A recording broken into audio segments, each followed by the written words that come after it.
Hi, welcome back. It's Heather Andrews, the Thoughtful Gardener with Gardening Know-How. Today we're going to be talking about how you can create a pollinator waystation or a butterfly garden.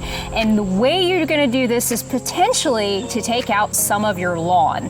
Now in my yard, I've already removed a good portion of my lawn. We'll be doing even more this fall to increase the size of my pollinator garden.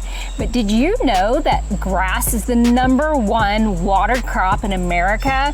We can absolutely reduce our water consumption, our chemical consumption, by converting part of our lawn for wildlife. If you're interested in doing this, there are a few things that you're going to need to pay attention to, and one is the sun.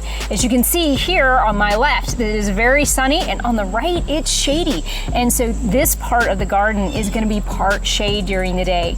I always recommend the area you're going to plant, take a picture on a sunny day at 9, noon, and 3. How's the sun moving? That's your first clue. Does it face east or south?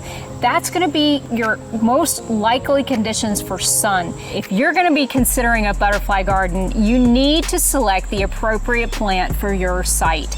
So if it's getting 6 hours of sun or more a day, that's considered a sunny area. But consider too your trees. As your trees get bigger, your full sun may be part sun over time. So you want to consider that when you're putting plants in. A lot of your native pollinator plants are really adaptable, and some can handle both sun and shade. There are few that absolutely love part or full shade, which can also be a welcome respite from the heat for your pollinators. So if you want to incorporate those into your landscape, I highly recommend taking pictures 9, noon, and 3. The second step in creating your pollinator garden is to look at your soil. So your soil is really important because it's going to determine if we need to do anything to it to modify it.